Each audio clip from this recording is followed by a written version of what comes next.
Video में हम बात करेंगे निर्जला एकादशी की। निर्जला एकादशी 2024 में कब है? निर्जला एकादशी का व्रत आपको किस प्रकार से रखना चाहिए? निर्जला एकादशी रखने के नियम क्या हैं? क्या दान करना चाहिए? क्या पानी पी सकते हैं, नहीं पी सकते हैं? अगर पी सकते हैं तो पानी कब पीना चाहिए? क्या खाना चाहिए? निर्जला एकादशी के दिन हम क्या दान करें जिससे हमें एकादशी का पूर्ण फल प्राप्त हो? साथ ही बताएंगे आपको कुछ ऐसी बातें जिनको हमें एकादशी के दिन नहीं करना चाहिए, कुछ ऐसे कार्य जिनको अगर हम एकादशी के दिन करते हैं तो वो हमारे लिए, हमारे परिवार के लिए बहुत ही हानिकारक हो सकते हैं। कुछ विशेष बातें जो हमें बिल्कुल भी एकादशी के दिन नहीं करनी चाहिए। ये सभी जानकारी आपको हमारे आज के इस वीडियो में प्राप्त होगी। वीडियो की तरफ बढ़े उससे पहले आपसे निवेदन है कि जानकारी अच्छी लगे तो उसे लाइक अवश्य करें। कमेंट बॉक्स में जय श्री हरि लिखना ना भूलें। इससे भगवान श्री हरि, भगवान नारायण की कृपा आपको प्राप्त होगी, वो प्रसन्न होंगे और उनके आशीर्वाद से आपकी एकादशी भी पूर्ण होगी और आपके परिवार में सुख संपत्ति बनी रहेगी। चैनल पर नए हैं तो चैनल को सब्सक्राइब अवश्य करें, क्योंकि हमारे चैनल पर सभी जानकारी पंचांग पर आधारित होती है। ये जानकारी कहीं से कॉपी पेस्ट नहीं होती है। जो पंचांग कहते हैं वही नियम, वही तिथि और कौन सा व्रत कब किस प्रकार से करना है, जानकारी आपको हमारे चैनल पर दी जाती है, जो कि बहुत ही ऑथेंटिक होती है। जानकारी को आप जितने ज़्यादा लोगों को शेयर करेंगे उतना ही आपके लिए लाभप्रद होगा, क्योंकि अगर आप इस प्रकार की सामग्री प्रसारित करते हैं और उससे बाकी लोगों को लाभ मिलता है, आपने ये वीडियो किसी को शेयर किया और उसने इसको सुन के उस नियम से एकादशी का व्रत रखा या उसको जानकारी मिली सही और उसने इस प्रकार से व्रत को किया, तो उसे उस व्रत को करने से जो लाभ प्राप्त होगा, जो जितना पुण्य प्राप्त होगा, उसका 10% आपको भी प्राप्त होगा, क्योंकि आपने इसकी जानकारी दी थी। इसीलिए जितना हो सके इस प्रकार की सामग्री को, इस प्रकार के वीडियोस को अपने पहचान वाले सभी लोगों तक अवश्य पहुंचाएं। आइए बात करते हैं निर्जला एकादशी की। देखिए, निर्जला एकादशी कब है ये बताएं उससे पहले जानना आवश्यक है कि जो निर्जला एकादशी है इसका व्रत किया कैसे जाता है, आपको किन किन नियमों का ध्यान रखना चाहिए। अन्य जो साधारण एकादशी हैं उनमें और एकादशी जो निर्जला एकादशी है उसके व्रत में क्या अंतर है, किस प्रकार से आपको निर्जला एकादशी का व्रत रखना चाहिए। देखिए, एकादशी का व्रत जब भी आप रखते हैं तो नियम जो है वो हमेशा दशमी तिथि से ही आरंभ हो जाते हैं।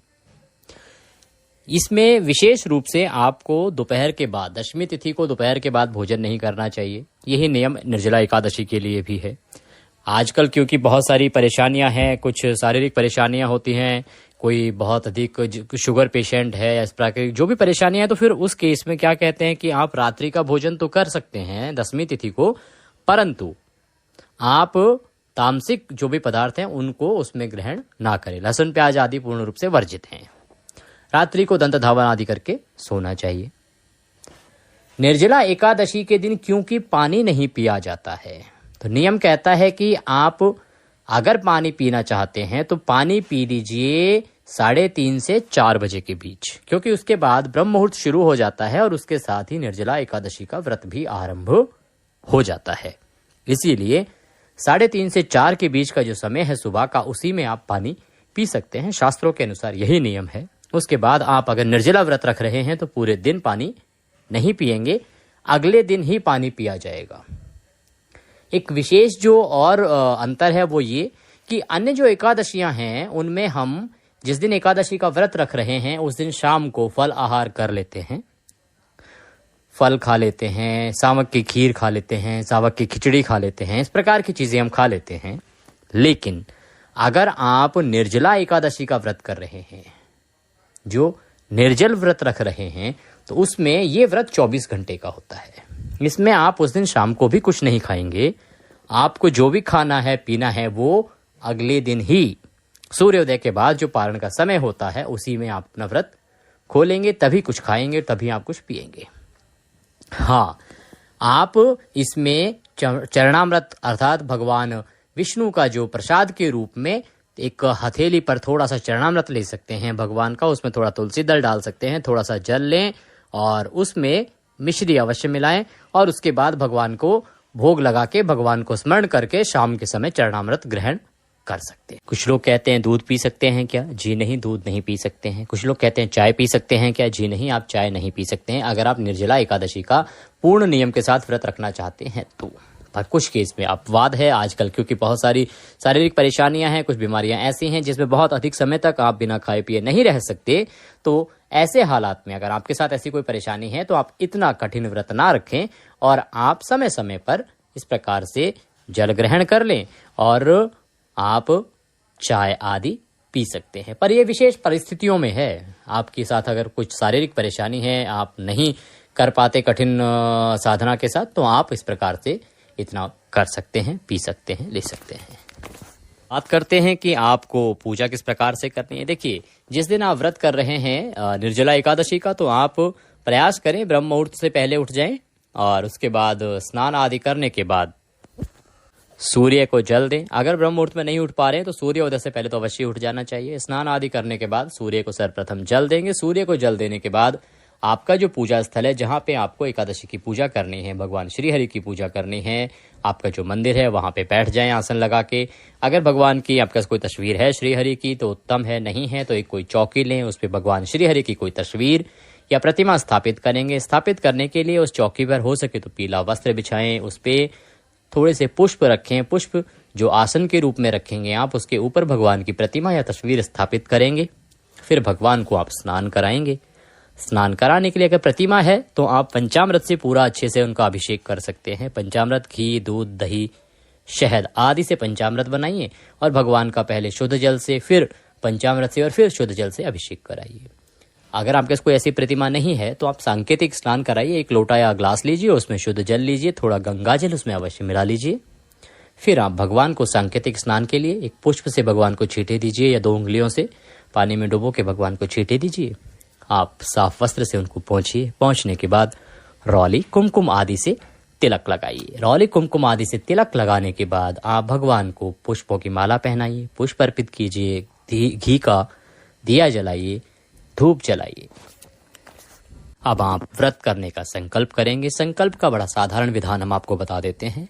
अपने सीधे हाथ में जल लीजिए, उसमें थोड़े से पुष्प रखिए और कम से कम दक्षिणा के रूप में 1 रुपए का सिक्का रखिए, अधिक भी आप रख सकते हैं। दूसरा हाथ उसके नीचे लगाइए और 3 बार बोलिए ओम विष्णु विष्णु विष्णु।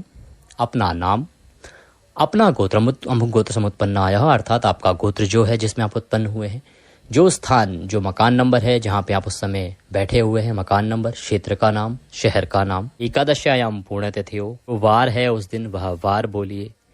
हे प्रभु, आज हम एकादशी का व्रत करने का संकल्प करते हैं। जिस भी प्रकार से आप व्रत रखना चाहते हैं, निर्जला अगर आप कर रहे हैं तो निर्जला एकादशी या निर्जल व्रत रखने का संकल्प करते हैं, आप इसे स्वीकार करें और हमें शक्ति दें कि हम इस व्रत को सफलतापूर्वक कर पाएं। और वह संकल्प भगवान के चरणों में छोड़ दीजिए। भगवान की, उसके बाद श्री हरि के जो ओम नमः भगवते वासुदेवाय है मंत्र, इसका 108 बार हो सके तो जाप कीजिए।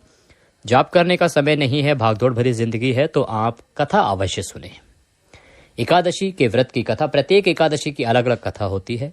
उसका कथा महात्म्य हमारे चैनल पर भी आपको सुनाया जाता है, अपलोड किया जाता है वीडियो। चैनल को सब्सक्राइब करके रखेंगे तो आपको वीडियो मिलता रहेगा।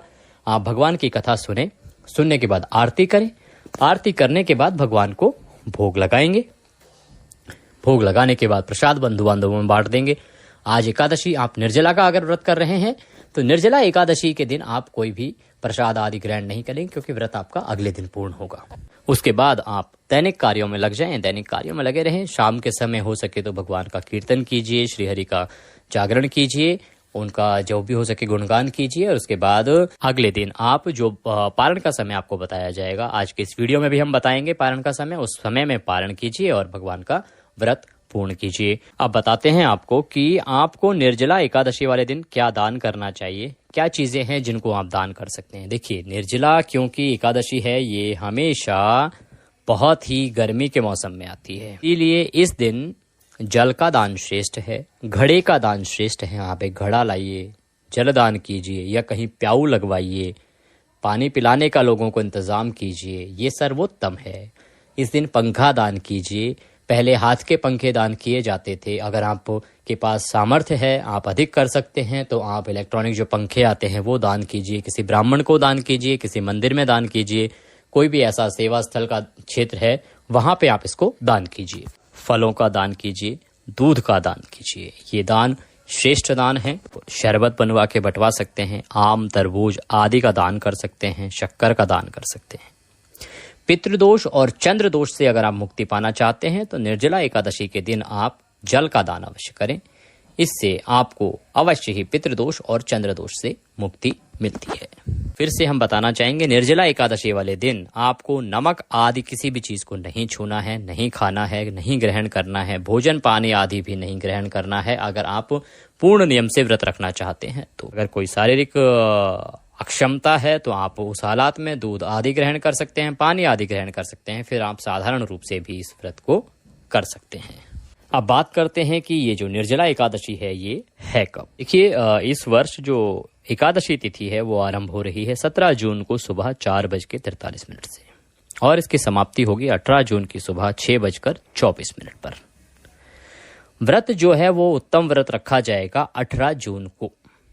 आप कह सकते हैं कि 17 जून को जब सुबह एकादशी आ रही है तो हम 18 जून को व्रत क्यों कह रहे हैं। देखिए, एकादशी का कभी भी दशमी युक्ता व्रत जो है उत्तम नहीं माना जाता है। एकादशी का द्वादशी युक्ता जो व्रत है वो श्रेष्ठ माना जाता है। इसीलिए आप एकादशी का व्रत रखेंगे 18 जून को और जो भी दान पुण्य का कार्य है वो 18 जून को करें। अन्यथा सिर्फ आप दान पुण्य के उद्देश्य से आप एकादशी जानना चाहते हैं तो वो 17 जून को भी कर सकते हैं। उसका महत्व उतना ही माना जाएगा। दान पुण्य आप 17 जून को भी कर सकते हैं। व्रत जो श्रेष्ठ है वो 18 जून को ही रखा जाएगा। अब बात करते हैं कि जो एकादशी है उसका पारण किस प्रकार से कब करेंगे। देखिए, पारण के लिए आपको सुबह ब्रह्म मुहूर्त में उठना चाहिए। उठने के बाद स्नान आदि करने के बाद आप भगवान श्री हरि को स्नान कराइए। स्नान करा के उनको रौली कुमकुम आदि का तिलक लगाइए, घी का दिया जलाइए, भगवान को पुष्पों की माला अर्पित कीजिए। माला अर्पित करने के बाद भगवान को नमस्कार कीजिए, अपने हाथ में पुष्प लीजिए, भगवान से निवेदन कीजिए कि हे प्रभु, हमने निर्जला एकादशी का ये जो व्रत किया है इसमें कोई गलती, कोई त्रुटि, कोई भूल हमसे हुई हो तो उसे क्षमा करें, क्योंकि आप तो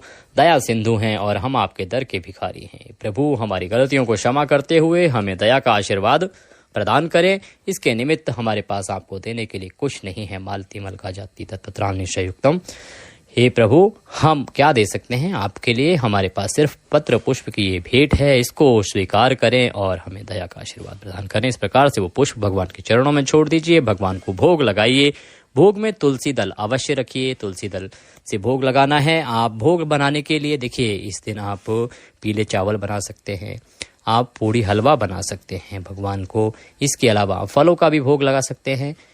जो भी आप लगाना चाहें उस प्रकार से भोग लगा सकते हैं। खीर पूड़ी का भोग भी आप लगा सकते हैं। भोग लगाइए। भोग लगा के बंधु बांधवों में आप प्रसाद वितरित कीजिए। हो सके तो किसी ब्राह्मण को निमंत्रित कीजिए और उनको घर बुलाकर भोजन कराइए। दक्षिणा आदि देके उनको विदा कीजिए और उसके बाद अपने व्रत का पारण कीजिए। अगर आप यात्रा में हैं तो सिर्फ तुलसी का पत्ता जिह्वा पर रखकर भी आप अपने व्रत का पारण कर सकते हैं। बात करते हैं